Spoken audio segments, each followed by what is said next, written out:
Yo, how's it going? Welcome along. This is the second podcast from Giraffe Head Studios. Welcome along. I'm Rory, and I'm joined by my esteemed colleague, Steve-O. Steve-O. Steve-O. Back in the room. Back in the room. And well, hopefully we've ironed out the issues from last time with the volumes. Hopefully it is all coming across nicely.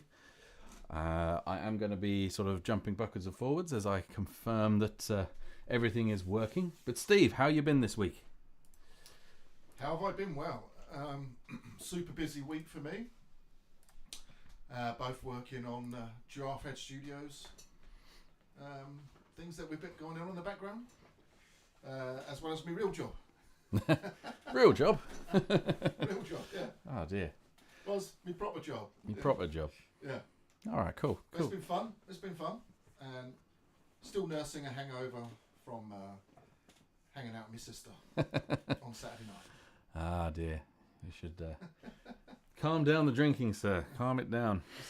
It's that vodka, mate. And that's your fault. That is probably my fault. Well, yeah. What can I say? Oh, good. I'm glad you had a good week. It's been an interesting one for myself too. I joined the Reddit R indie games live stream last night with our guest from last podcast, Yanis, and we had a look at some really interesting looking games, and we had a bit of a chat about what we're doing. And obviously the big news from us is that we officially announced the Kickstarter pre-campaign, the fact that the game is underway. It was hinted at, but not officially announced. It is now, though, so we can now kind of openly talk about it. Along with this and a million other things, we also started the devlog. Mm-hmm. So we got the first ever devlog out, which was then followed by another 3. So the 4th one was released today, devlog 4, which was good fun because that was I just started getting the more props. So we've now got the Ragdoll is working as he should. You can impact him with various different items in the game. You can build and do all of the cool stuff. But now, at this stage, you can now bring in things like a fridge, an oven, or a microwave. And there is planks of wood. There is, and there's a banana in there for some reason, and anybody that knows me knows I just hate bananas. So, worst things in the world. Phobia. It is a real thing. And I know at least exclusive to Rory. I know at least one other person that has it. His name is Tom Harwood. He was a guy that went looking for his missing sister. She was called Abby, and on his hunt for her, he kept coming across bananas. Actually, that sounds wrong. He kept finding bananas, and he's not a fan either. So I know it's not just me. Nice plug. Thank you very much. Oh dear. So yeah. Anyway, I don't know. I might have gone in a bit too deep in there. Again. Welcome along to the podcast. We are finding our way a little bit with the format of this and working out kind of the best way to handle it. And obviously, I've jumped in talking about the game and so on. But just as a quick recap, the game itself, try and think something like Tabs meets Satisfactory meets People's Playground. And if you're familiar with those 3 games, then this game is for you, quite frankly. Right up your street. Right up your alley. And it's a building crafting sandbox. It's not really crafting, actually. It's a building sandbox game where you create scenarios. So you set up a building or a system or whatever. You create something using all the props that are available to you. And then basically you go from the setup mode into the physics mode, where basically everything takes over and all the physics comes alive. And if you've built a motor onto anything, that will start whirring. If you've stuck a cannon in the scene, that will fire a cannonball. And all the kind of the chaos and craziness all happens. And the camera will change from the first-person view of the setup mode into a free-flying camera where you can fly around the screen. You'll be able to click the mouse button or the trigger if you're using a controller to slow time down, so you can see like the chaos unfold in slow motion. And then which is a classic thing in tabs, isn't it? It is. I mean, it's one of the best things. When you slow it down, you get that, and it's just really nice. Like it's that real satisfying. Very impressive. Thank you. And so yeah, it will have all of that. And yeah, super satisfactory elements to it, and not just in the sort of style of the building, but yeah, it will be a very, very satisfying. And as I say, if you've been following along with the devlogs, you will have seen this is slowly coming together. I've mentioned a few times the devlogs are a little bit behind where we are right now because I started the devlogs when we began development because I wanted to capture everything incrementally as we went. So right now we're quite a bit further ahead, but I have a series of devlogs behind. So that's why we're actually releasing devlogs quite regularly at the moment. They're kind of twice a week, isn't it?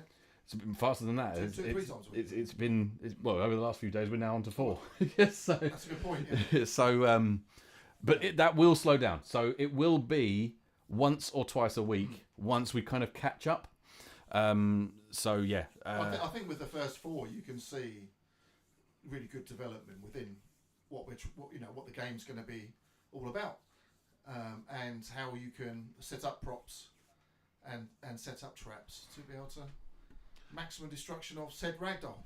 Let me keep talking a minute, Steve. Yeah. Pad. And of course, it's very good as the first person senses Bluey, who is the main man, chaos causing ragdoll, which interestingly has all come from Rory's videos on YouTube for his Cinema 4D Ragdoll testing facility. And and Bluey slowly came from that, didn't he? Yeah, so I mean the history of the character that you play in the game is more or less like when I was making the original animations, I was always using the sort of standard wooden ragdolls, and I thought they all looked the same, and I wanted to kind of put a bit of personality into one that was a kind of recurring theme. Again, I like this whole, it's a reference thing so that you start noticing patterns and so on. So I basically painted one of them, pulled it into Substance Painter, painted it all blue, made it look really smashed up, like much more smashed up than the other ones. And then he started sort of appearing in the animations, and he's a very cheeky chappy. I mean, I guess, yeah. He doesn't have a mouth, so there's his I suppose his body language says it all. Yeah, he's a modern day Harpo Marx, I'd say. Now there's a reference for you. So yeah, and at the moment he's called Bluey. Now that name is in discussions at the moment. I'm quite happy with it, but we'll see. I mean, if you've got any suggestions for better ideas for names for him, we'll listen. Doesn't necessarily mean we'll use it, but I'm just toying with you. Roy's got his heart set on Bluey. I don't know. I just quite like that because the other guys are all called Woody. Every one of them is all called Woody, and it's spelled, if I remember rightly, it's spelled Wudie. So very good. Yeah. So as you can see in the footage here, anyway, this is the kind of the building element. So I'm just sort of building a bit of a structure at the moment, and I'm playing around. I did these wooden planks so that you'll be able to build wooden structures that will actually collapse, and so you could build a bridge that if there's a certain amount of impact, the bridge will break. Again, it's all very early stages in this video, so I'm literally balancing a sofa or couch, depending on whereabouts in the world you are, on top. And I just like the idea of, well, what happens if all of that falls on a ragdoll, so let's try it. So, like I say, the fact that this is all now in-game, and, it's quite easy to sort of build these little situations is quite amazing when you think that I spent countless hours creating all those the animations for the Ragdolls series, building them all in Cinema 4D and all of that. Yeah. Now you can literally do it yourself in seconds. You know, you can just put something together, press enter, and boom, there it is. Anyway, it's very impressive. Very impressive.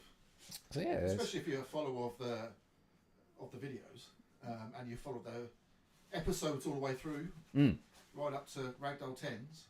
Well, yeah. You can really see the development, how it's kind of evolved. Yeah. All the way through those videos. Yeah. and how it's evolved into the game. Absolutely. Yeah, it's come quite a long way from the very early. I mean, the very original clip was literally because I made a tutorial on how to rig one of these ragdolls in Cinema 4D. It was just an example, and I just stood one on a podium, and I set up a brick to be thrown at his head, and as it hit him, you know, it triggered the ragdoll and made him fall over, and I added the sound effects and all of that, and it was just a kind of, you know, a 20-second throwaway clip just to show, look, this is what you'll end up with, and it literally almost overnight it just suddenly hit 1 million views, like 3 years after I put it out there. And then from there I then started making the other ones, and that's kind of how it sort of escalated, and now I think Ragdolls 2 is still the most successful one. It's about 20,000 off 3 million views at the moment. It's very close to 3 million, isn't it? Which is, you know, very, very impressive. I'm absolutely chuffed to bits with that. Really am. So that's good. So there's all of that, and then there's the other side of it is obviously we're doing the Kickstarter. Yeah, that's element. We've been waiting to release on the pre-starter campaign, which was Tuesday, wasn't it? Yes, it was. It was Tuesday. 18th, yeah. Yes. And this is perfect timing because, you know, obviously one of the things that's quite interesting with the Kickstarter is all the rewards, and this is the one of the bits that I'm really excited about is we're going to be offering some really interesting rewards in the tiers. Very varied rewards. Absolutely, and yeah, so you've got that's the little dinky ragdoll.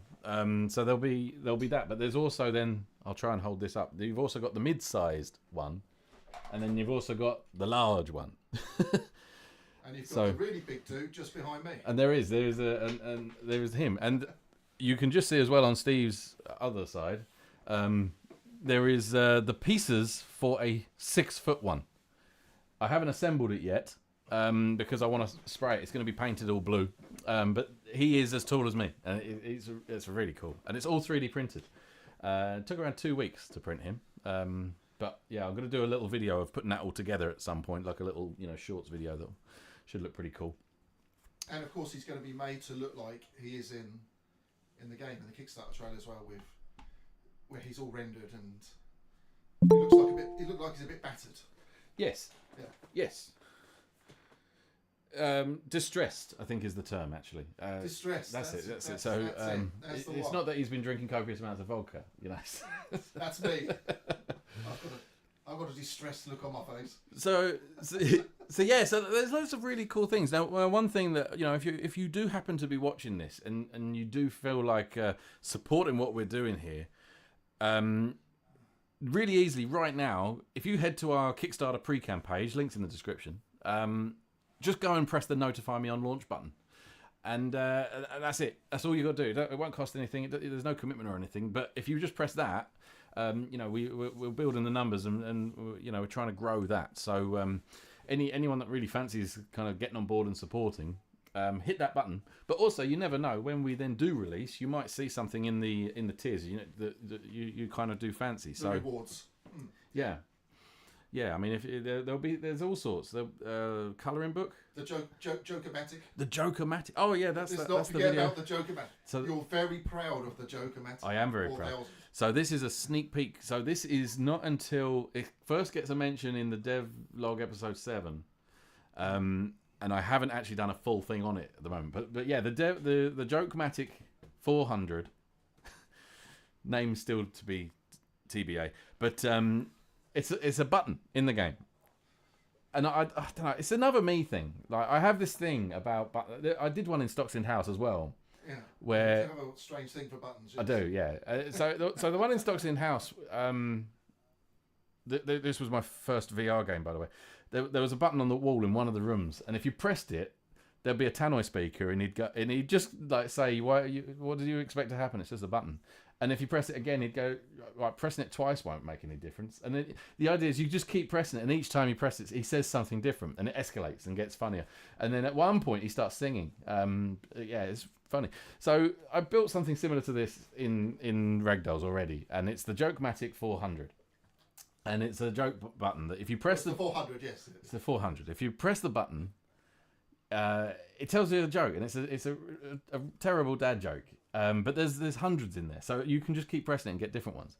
And yeah, one of the rewards, one of the tiers will have the ability to choose a joke to go in the Jokematic 400, which obviously it can't be like a vulgar, terrible one. It's a family friendly game overall.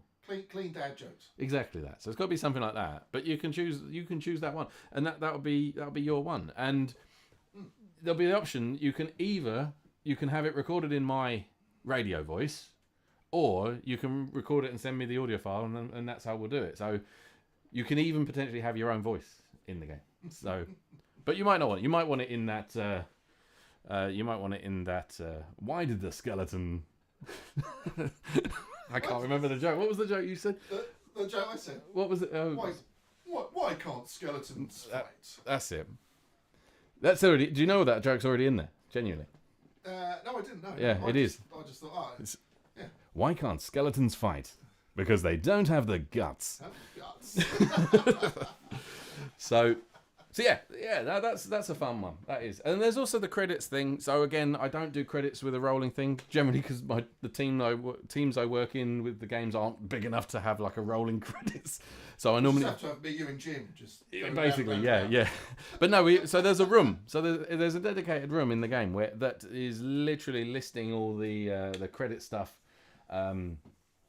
People that are involved, people that have helped, and again, there's some special tiers to get special mentions and so on in there. So yeah, there's lots of really, really cool stuff to come. I'm very, very excited. So the next thing then, I was just going to mention as well is these podcasts. Now, like I say, we're kind of feeling our way a little bit, but we've got some really cool and exciting guests lined up. Today's is amazing, and again, I just realised I meant to mention right at the start. We've got a fantastic guest for you today. Totally forgot to mention it at the beginning. Sorry. But yeah, so we've got a great guest today, which we'll tell you a bit more about in a minute. But we've also got some really interesting ones coming up. Again, we are trying to do these every other week on a Sunday. You know, time permitting, as long as we're able to, then we will. But we are booking up a lot of guests. And interestingly, me and my son Jack went down to the Guildford Games Festival last Friday. No, Friday before last, sorry. And we managed to network quite a few contacts. Yes. The Guildford Games Festival. Yes, which was a very interesting experience. Met some really wonderful people. And we're going to get some of those guys onto the podcast. Excellent. Which I think will be very interesting. And that's other game developers, other studios that mainly work with audio, bigger game developers that have got a fairly decent sized team. So yeah, it should be really quite exciting. Excellent. Well, I honestly, I'm very excited. I can't wait for those. But on to today's guest. So, we have a special guest today.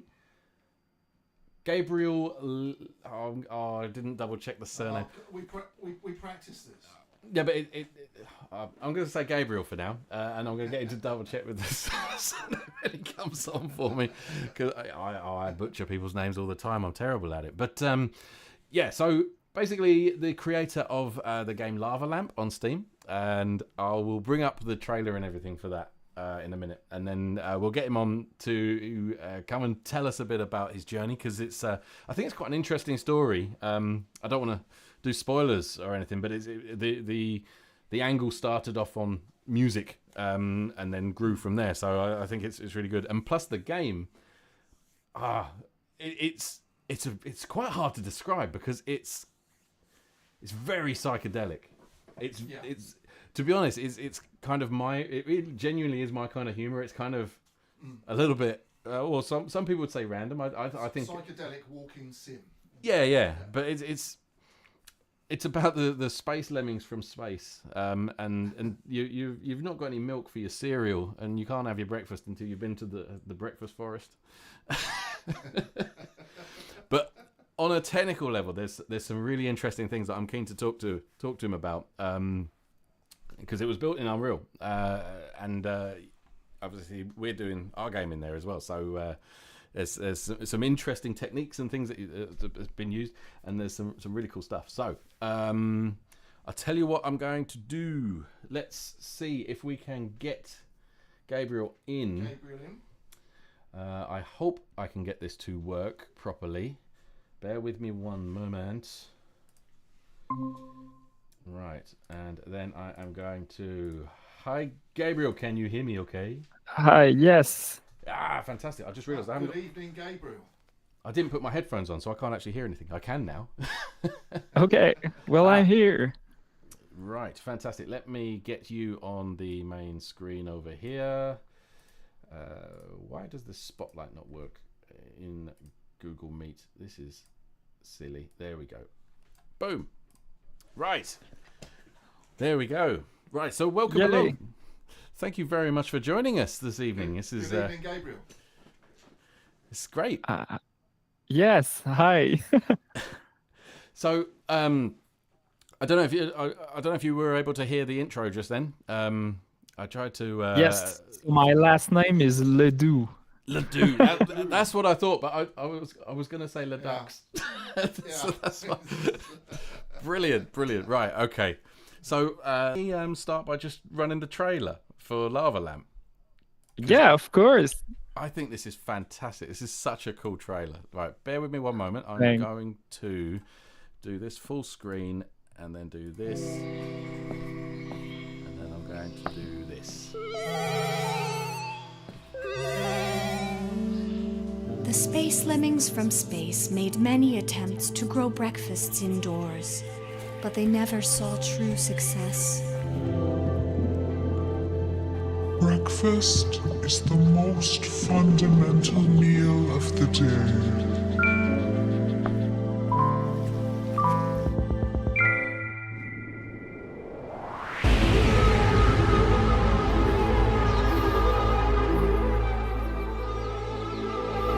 Some mornings, eating breakfast is really hard. But you have to do it to save the space lemmings from space.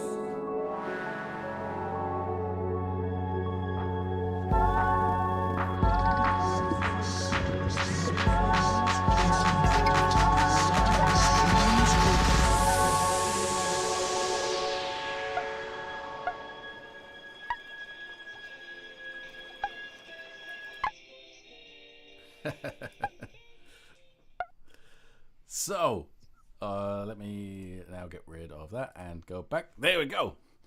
Hey. What an amazingly cool trailer. I like I say, I absolutely love that. Thanks. Yeah, it's Very cool.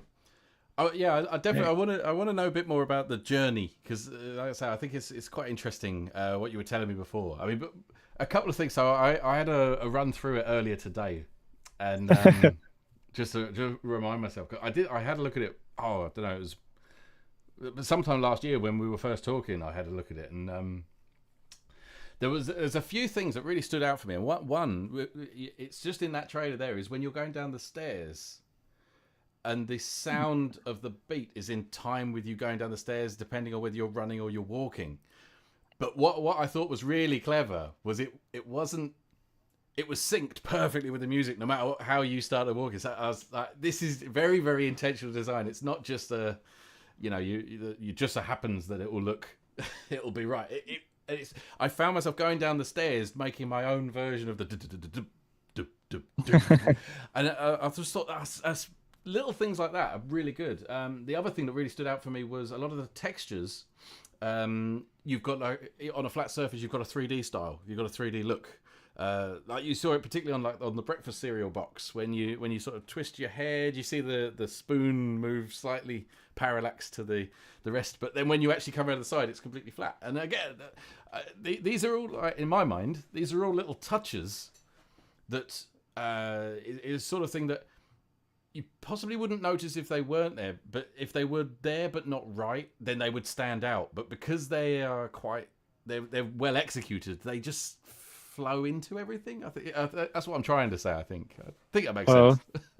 Thank you, because I don't feel I've put it very subtly. All those textures, I feel it was like very like. So yeah, in terms of the entire approach isn't subtle for sure. Yeah, it's all. But what I think I mean is it's the specific execution of the elements together. Like I say, it might be just me just picking up on it because of the fact that I'm working in Engine quite regularly, and I'm kind of how have you done that? So it's possibly that. But tell us a bit about sort of how did this all come about? Where did you get started? I got started specifically in video games. I have a friend who was like a visual artist. And at some point, he decided like to make a homebrew video game of a Dreamcast. So it was like a 2D, like point and click kind of adventure. It's called something Almanac. It's actually it's playable now, and it's sold in some boutiques. And so it was the first time that I made music for a video game, and I thought it was so amazing to make video games as an art form, just one person and just creating something like that. That was a couple of years ago, and the game engines weren't as available. The game engines haven't been available for a long time yet. Maybe I don't know, it's been 10 years since we can have like Unreal for free or something like that. So it's fairly recent. And then because I was on that project and he was like a geek, he talked to me about video games and stuff all the time. So I bought like a used PS3 and a used Xbox 360, I think for like $100 in the pawn shop. And I started playing video games, and I discovered all the walking simulators of those years, like Firewatch, like Journey, all of those. And I thought maybe I could make one at some point. And the pandemic arrived, and all of my gigs were rest in peace, and so I had the time to make video games. I'm basically a musician, a music composer, and so during the pandemic, I was I started a bit before, but and then during the pandemic, it gave me the opportunity of going deep down the rabbit hole, like spending my life on doing tutorials and things like that. And quickly I discovered that if I build materials and post-processing effects, I can get away with not being the best modeler. Right, okay, yeah. So, what made you go with Unreal when you were talking about engines before? I did do because I skipped things. I did try Unity before for a little while. I had this little this little class of 6 months maybe for doing VR things. But I feel that when you just start off, it's harder to make thing looks cool in Unity in those years, at least. We're talking like 2019 or something. Yeah, yeah. And like the pipeline, the render pipeline and stuff like that. You know, you had like to go anti-aliasing and stuff like that. But when you start off, you don't know what anti-aliasing is. Well, not when you're a musician, at least. And so like it was longer, and like there's a couple of programmation languages in music that are visual scripting as well, and like the blueprint with me really connected with my mind. Like it's just like I just it was just like a wedding with me and blueprints. It just works so well for me. So but like the render, and like in those years, like it wasn't like a visual scripting way to make materials in the Unity. It changed since, but yeah, it was complicated to make like weird shaders in Unity back then. You needed like to know how to code, and it's not that I don't like to code.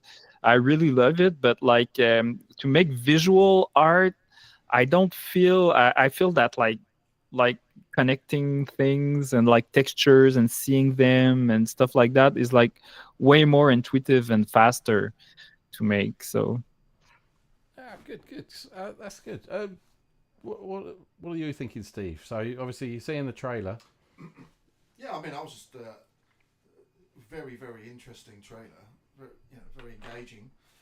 I just kind of like was really interested from the musical aspect, and this kind of journey that you've gone on within your musical career to then develop that into games, to the way that the music almost kind of interacts within the game, and which is just very, very impressive. Very impressive.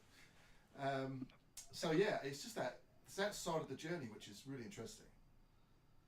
I think unusual, probably. Yeah. Sorry. Carry on. Yeah, well, I made the whole game like in a way because like I wanted to make video game music, and like I didn't have that many games, so I just made the game. As you do.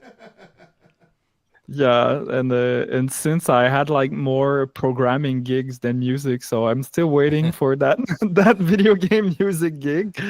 But yeah, the whole what's fun with music is that you really can put like the mood and like create an atmosphere and a mood and a energy at some places, like calm in some other places, and that's a tool that I use. Like whatever there's a boring part, I would like make a good music, and like it's not boring anymore. It's just like more relaxed, and like it's a tool I abuse for the mood, especially when it's such a moody game. I really wanted to make like an atmosphere, really like you just chill out in the environment. Like there's no real threat of whatsoever. That's why I love so much walking simulators too. It's like music, but in a video game. It's a nice way to think about it, actually. Yeah, and I totally get you. There is something nice about that kind of idea of not necessarily having an antagonist, not having any pressures, just go around and click on things. And I really like in the game, every now and then it just asks you if you're bored. Yeah. And I like the use of this. This is basically to break up the levels, right? So that you've got enough time to go and look around and do whatever you want to do. Make sure you don't miss anything. But then when you get to a certain point, that's how you've handled progression into the next area, right?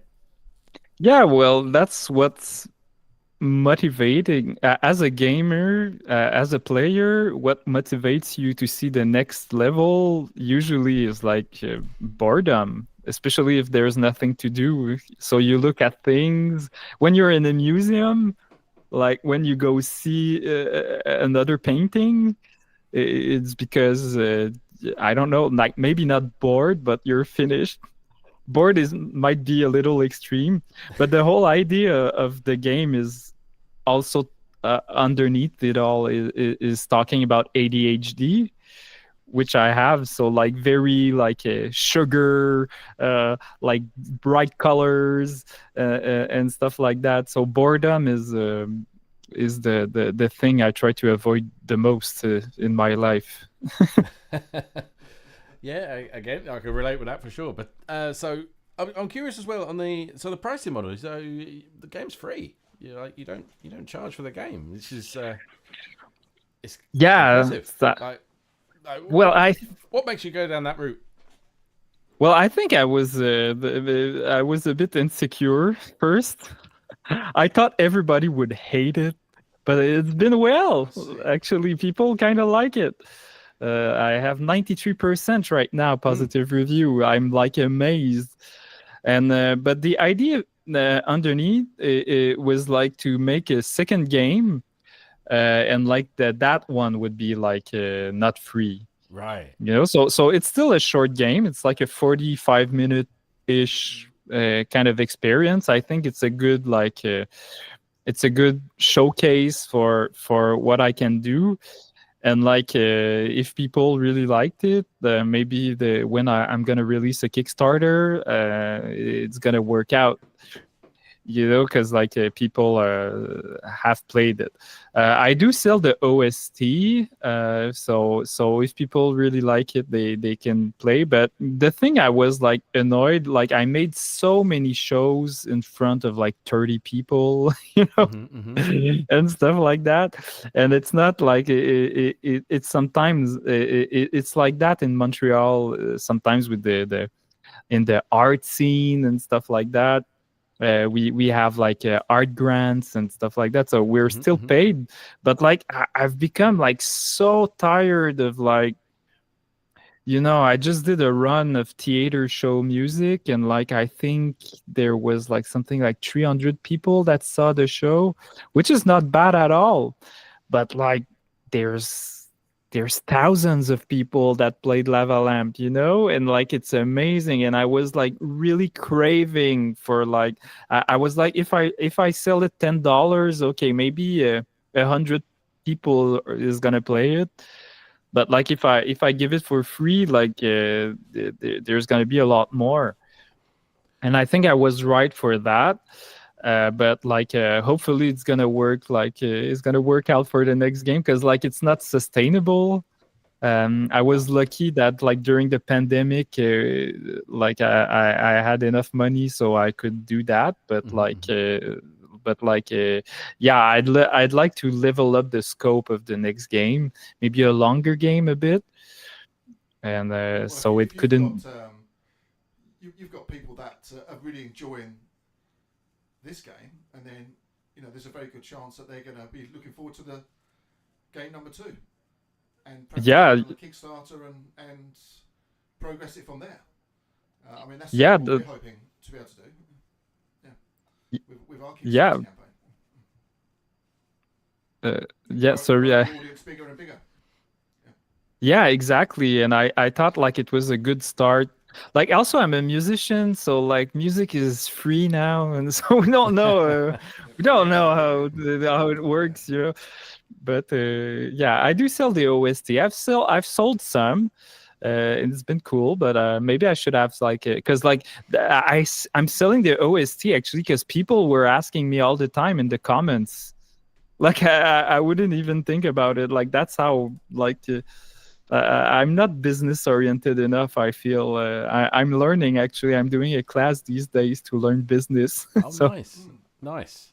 That's good though. That's it's. I think from the sounds of it, you have taken the right approach, because you are building your community up now. And therefore, as Steve says, when you go on to the next game, you can pull that community through.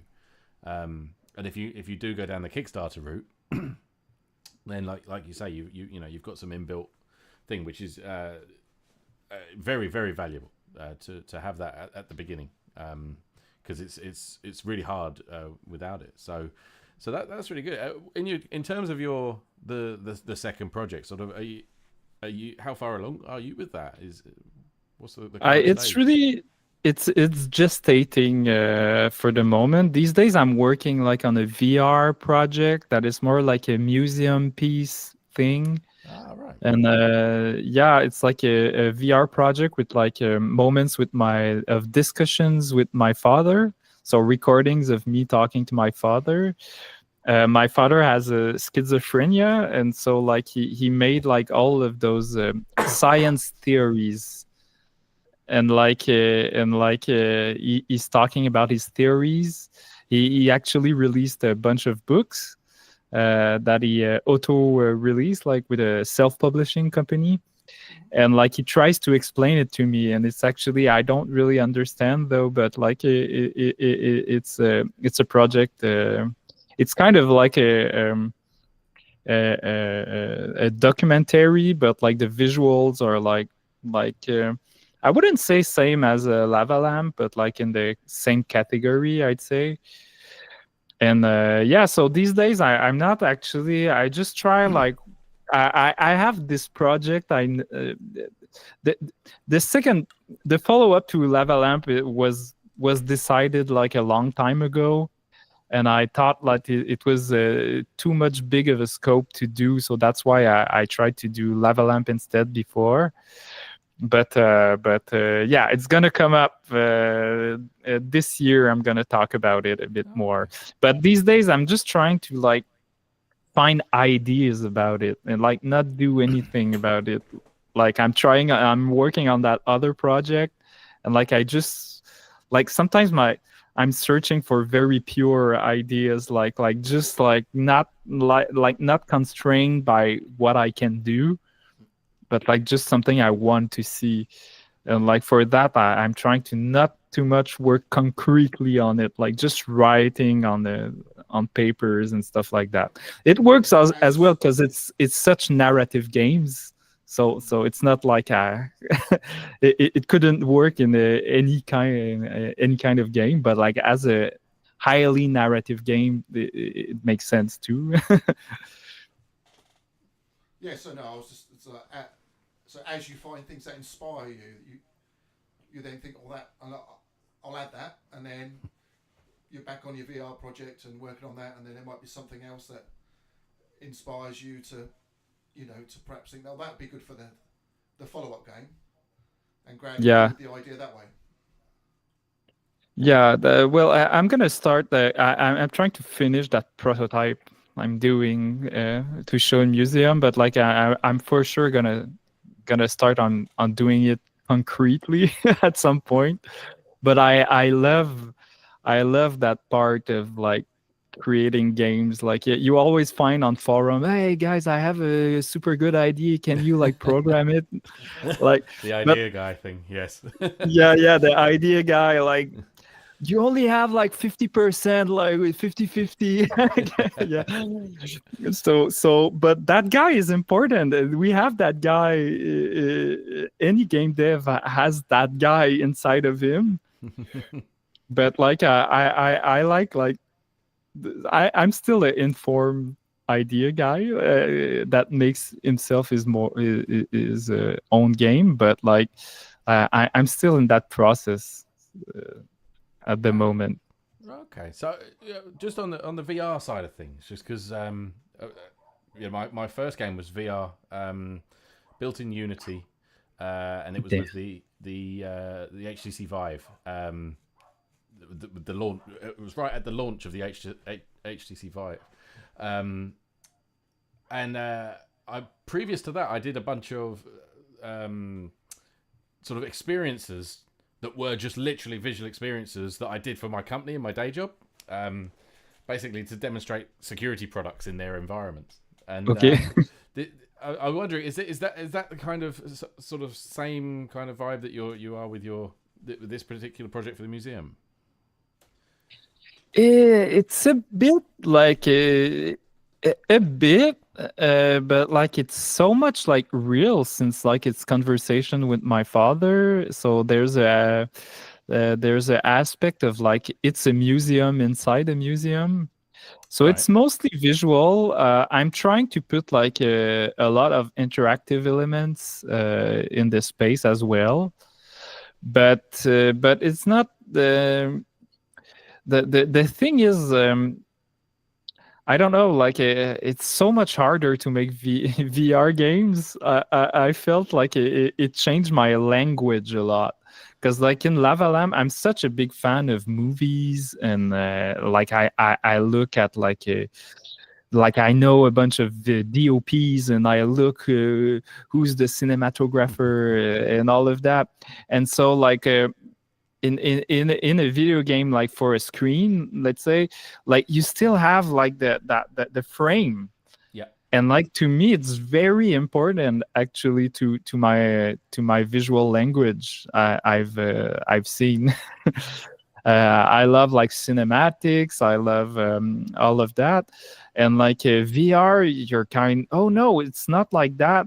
Like it's not like a video, you're more like a sculptor. And like it took me so much time to just find a way to put my art, because as I said, I'm not that much a modeler, but like I've did actually VR modeling, so that's the part where I could go out, like an easy way out.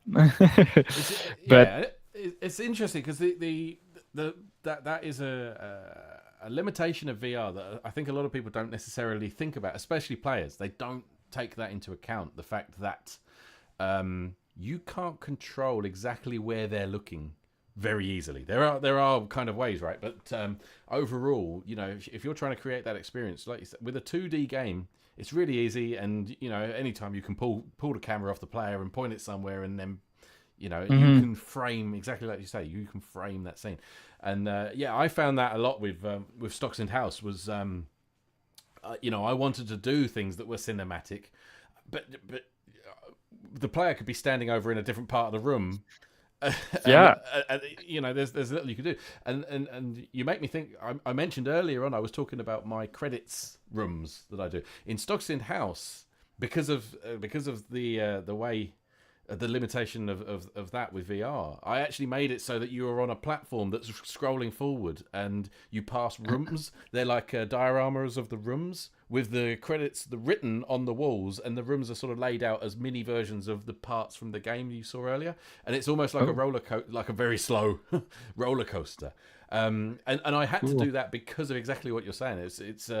It's a limitation, but what I do think is good is it can really breed creativity. I think if it's one of those limitations that you need to be clever, you need to come up with something interesting. And I have to admit, LAVALAMP to me seems like it does seem like a perfect VR game. Yeah, a lot of people talk to me about it. Yeah, it would be so nice, but like there's yeah, maybe I'm gonna try to do it at some point. But like I'm feeling I have to move on as well. You know, there's like it's such a weird game. I don't know like if that many people are gonna play it on VR. Maybe though. I don't know. Yeah, it's one of those. It's a difficult area of the industry because of the fact that it's massively underserved. But at the same time, it's still very hard to get picked up, you know. So, but one thing I would suggest, I wish I could tell you what it was. I can't remember off the top of my head. When I put out "Who is Abby," somebody, a YouTuber, got it and they played it in VR, and it blew my mind because even though you know we went from a VR game to this one. Who is Abby? It never even occurred to me to do that in VR because the graphics are far too intense. You'd never get that running a solid 90 frames unless you've got proper high-end hardware.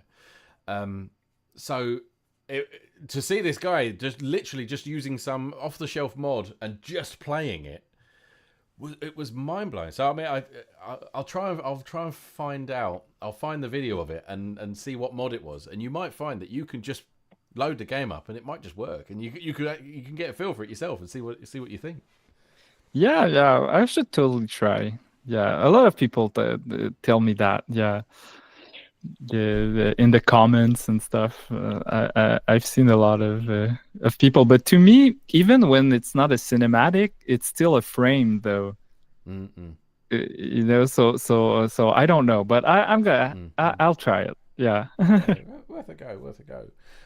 So I'm just looking at the time. So we're coming up to the end now. I just want to check in with Steve. Is there anything else you wanted to cover?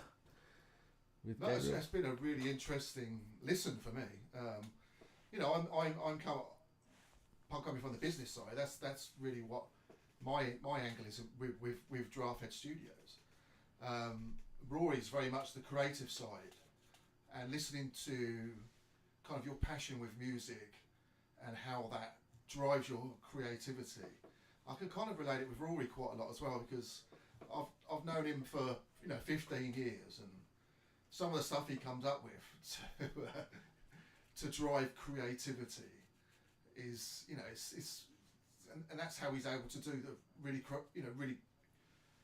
good games. These really good games, and I think if you can pull that creativity in, then your end result, like it is with your game, is really inspiring, and engaging. So really good listen. Yeah, really good listen. Yeah.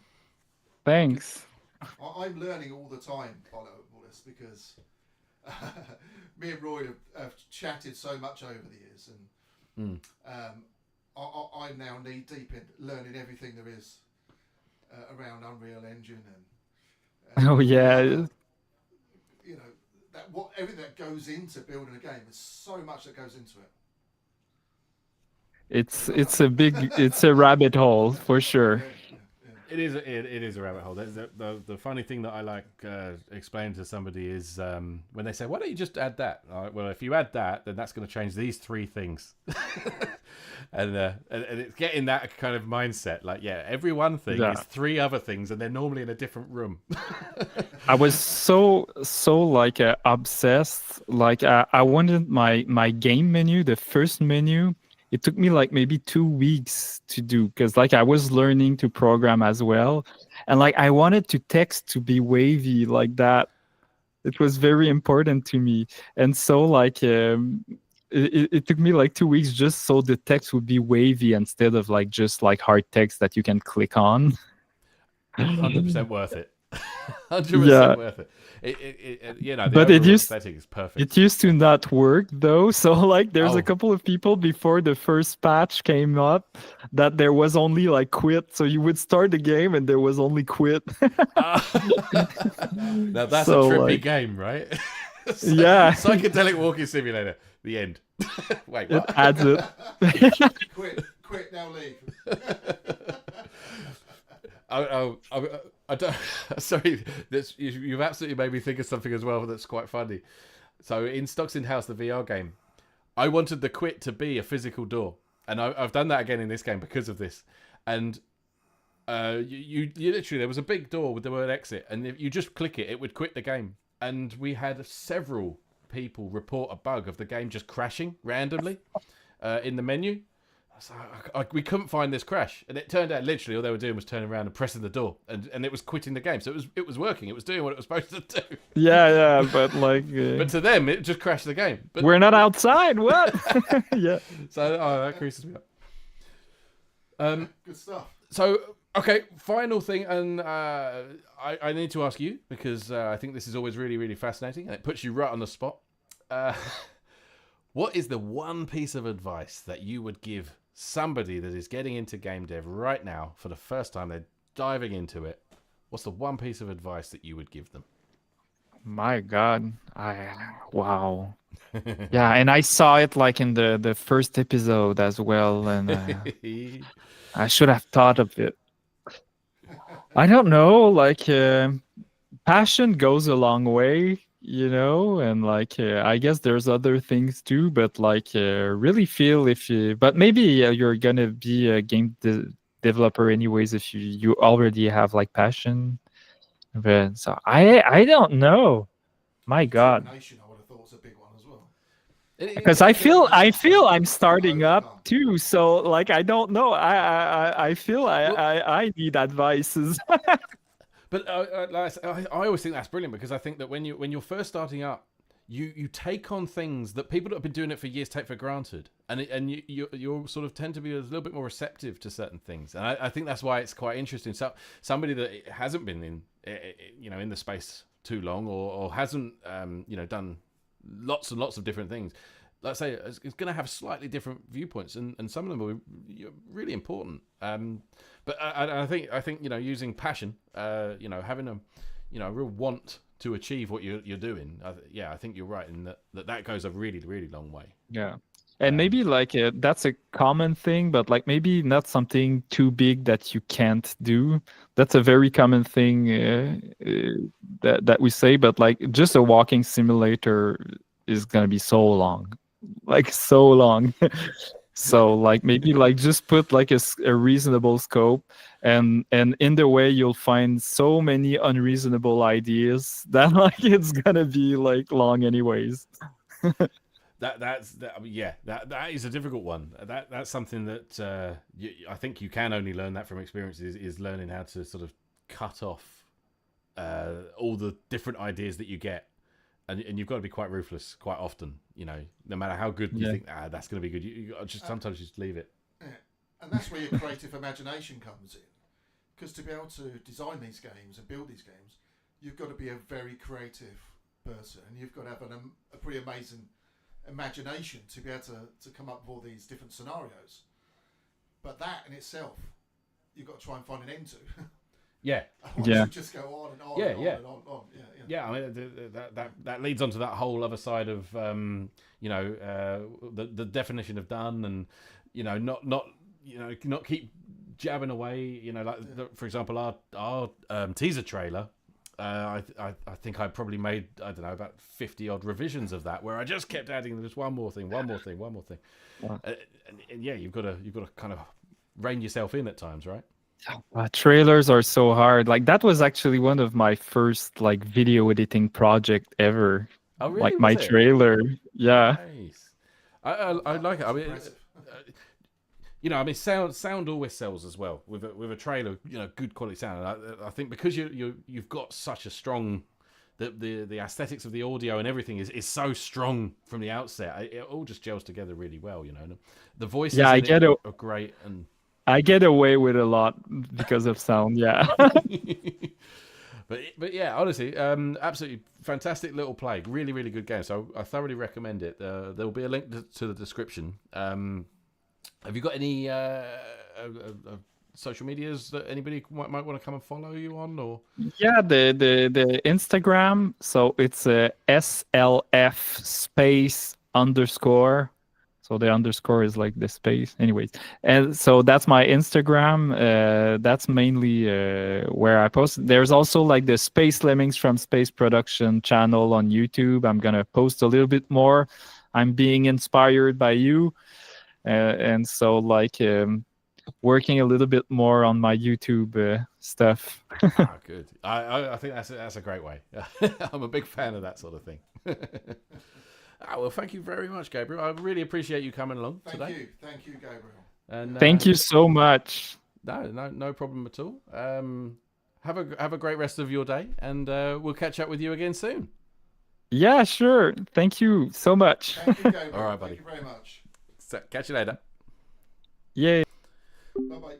Oh, sorry, that was a bit of a hard cut off there. I didn't mean to do it quite so hard as that. But anyway, there we go. Yeah. That was Gabriel with his game LAVALAMP, which is...